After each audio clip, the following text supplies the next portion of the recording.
नमस्कार, सार्वमंथन न्यूज महाराष्ट्रमध्ये आपलं स्वागत. पाहुयात आजची सविस्तर बातमी.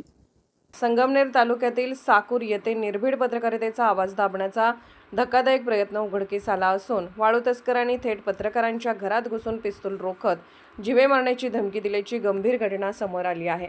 या प्रकारामुळे संपूर्ण परिसरात खळबळ उडाली असून लोकशाहीच्या मूलभूत मूल्यावरच घाला घालण्याचा प्रयत्न झाल्याची तीव्र प्रतिक्रिया व्यक्त होत आहे. सहदेव भिकाजी जाधव असे धमकी मिळालेल्या पत्रकाराचे नाव असून त्यांनी मुळा नदीपात्रातील अवैध वाळू उपसा तसेच अकलापूर येथील शेतकऱ्यावर डंपर चढवून जीवे मारण्याच्या प्रयत्नाचे धाडसी वृत्तांकन केले होते.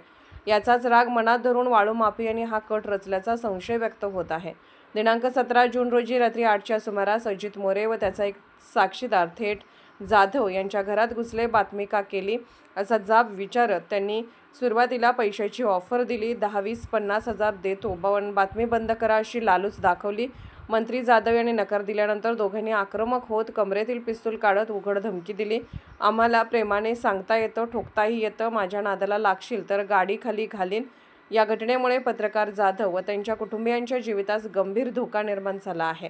विशेष म्हणजे या प्रकरणात एका राजकीय नेत्याच्या इशाऱ्यावरून सुपारी दिल्याचाही संशय व्यक्त होत आहे. दरम्यान या गंभीर प्रकाराची तक्रार देण्यासाठी जाधव कुटुंबीय घारगाव पोलीस ठाण्यात गेले असता पोलीस निरीक्षक बाबासाहेब बोरसे यांनी गुन्हा दाखल करण्यास नकार दिल्याचा आरोप आहे. रात्रभर पोलीस ठाण्याच्या पायरीवर बसूनही गुन्हा दाखल न झाल्याने पोलिसांच्या भूमिकेवर प्रश्नचिन्ह निर्माण झाले आहे.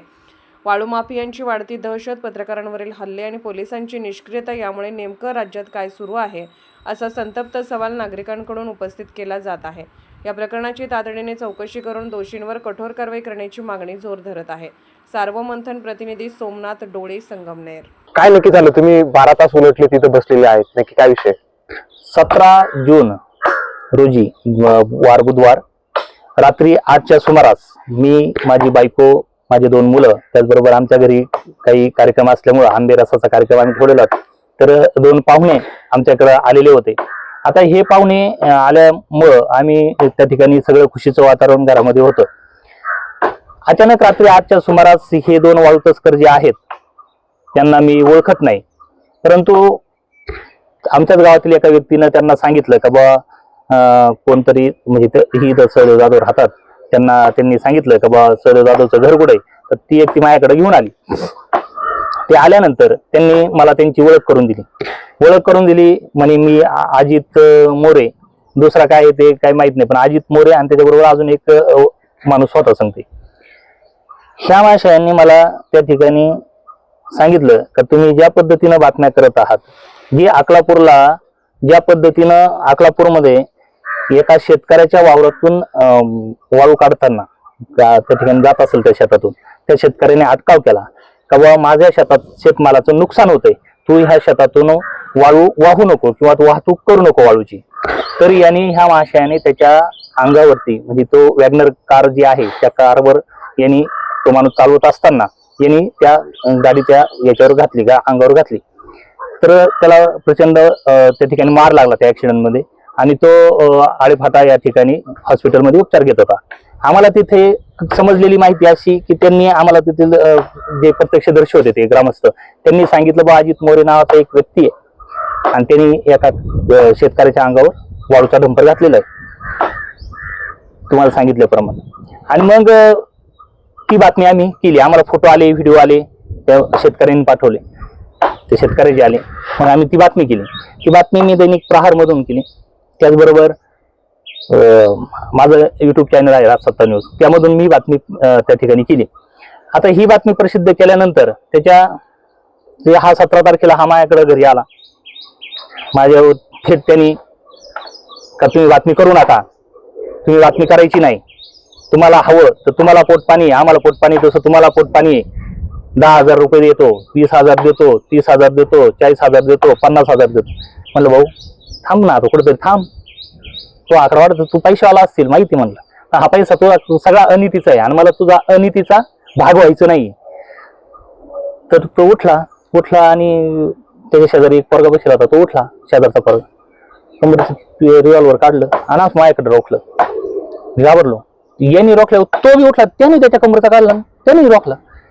2 रिव्हॉल्वर माझ्या दिशेने आमच्याकडे आलेले ते पाहुण्यांनी पाहिलं आणि त्या पळत म्हणजे माझी मिसेस किचन मध्ये हिला सांगायला गेले, अर असंच झालं.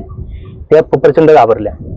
ही बाहेर आली. ही बाहेर आल्यानंतर आम्ही दोघांनी त्यांच्या पुढे हात जोडले. म्हणलं भाऊ बातमीच नाही करायची ना, इथून पुढे करणार, बातम्याच करायचं बंद करतो म्हणलं, पण बा आज काही करू नको.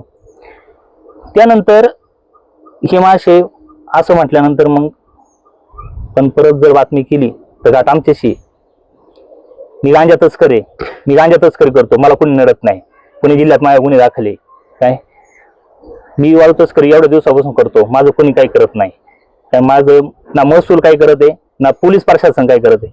तू कोण माझं काय करायला निघाला, तर तू बंद होय आणि प्रेमाने राहा आणि परत आमच्या वाट्याला जायचं नाही, आमच्या बातम्या करायच्या नाही. अशा पद्धतीनं धमकी मला देऊन तो तिथून निघून गेला. त्यानंतर मी इथं पोलीस स्टेशनला 2 दिवस आम्ही बी फुल टेन्शन मध्ये होतो. यांना फोन केले. 2 दिवसांनी मी इथं पोलीस स्टेशनला आलो. साहेबांना म्हटलं साहेब माझा गुन्हा दाखल करून घ्या. काल 5 वाजता सायंकाळी यांनी मला बोलवलं. मी कधी येऊ कधी येतो, सायंकाळी मला काल 5ची वेळ दिली यांनी, तर या तुम्ही गुन्हा दाखल करा. साहेब आपण पत्रकार असून आज मी भिकाऱ्यासारखा दारात बसलो न्यायासाठी. पत्रकार असून आज आपण आपल्यालाच न्याय मिळवून देऊ शकत नाही, जगाला काय देणार. मी तिथं सायंकाळी 5 वाजल्यापासून तर अजूनपर्यंत आतापर्यंत मी इथे अखेर माझ्या हातात त्यांनी एक तक्रार अर्ज दिला. गुन्हा कुठला दाखल करून घेतला नाही, याची आम्हाला चौकशी करावं लागेल. म्हणजे अहो माझ्याजवळ सीसीटीव्ही फुटेज आहे माझ्या घराच्या आजूबाजूला सीसीटीव्ही. मी म्हणलं हे सीसीटीव्ही फुटेज घ्या. नाही ते तरी आम्हाला तपास करावाच लागेल. म्हणजे तपास काय करायचा का, तुम्ही आम्हाला मारल्यानंतर तपास करणार आहे का, ही अपेक्षा आहे का. मी कलेक्टर साहेबांना निवेदन दिलं का माझ्या जीवितास धोका आहे. त्या पद्धतीनं घटना घडली. यांनी हे समजून यांनी पुढचं पाऊल उचलून उलट गुन्हा पटकन दाखल करून घ्यायला पाहिजे होता, जो त्यांनी केला नाही. आणि आज मी प्रचंड मानसिक तणावात आहे. मी उद्या मंत्रालयात जाऊ मुंबईला, इथं मला न्याय मिळालं नाही. मी उद्या मुंबईला जाऊन संबंधित मंत्री महोदयांशी, आपल्या पालकमंत्र्यांशी, आपल्या लोकप्रतिनिधींशी त्या ठिकाणी मुंबईत चर्चा करणार. आणि त्यानंतरही मला न्याय मिळाला नाही किंवा माझी दखल घेतली गेली नाही तर मी तिथंच आत्मदहन करणार. मी माझ्या जीवाचं काहीतरी बरं वाईट करणार. मी आत्मदहनच करेल हे सांगत नाही, तर मी माझ्या जीवाचं बरं वाईट करणार. साहेब मी मच्छर तुडवत येईल, मला रात्रभर बसलोय आम्ही दोघं नवरा बाई. यांना क्यू नाही आली. जे आरोपी यांनी धरून आणले हे कशासाठी आणले हे कळलं नाही. त्या आरोपींबरोबर जे 9-10 लोक आणले त्यांना पुढच्या साहेब तिथं काय, आणि मी तिथं खाली बसलो. यांना क्यू नाही आले साहेब. तेव्हा लोकशाही आहे का ठोकशाही आहे हे कळायलाच तयार नाही. आणि याला कुठंतरी आवाज आपल्यालाच उठवावा लागेल. माझं बलिदान झालं तरी चालेल, तुम्ही माझा आहात, ते काम तुम्ही पुढचं तुम्ही करा, पण मी बलिदान जाण्यास तयार झालेलो आहे. यांच्या हातून मारण्यापेक्षा मी तसा मरतो ना, काय हरकत. सार्वमंथन न्यूज महाराष्ट्राला लाईक करा, शेअर करा, सबस्क्राईब करा.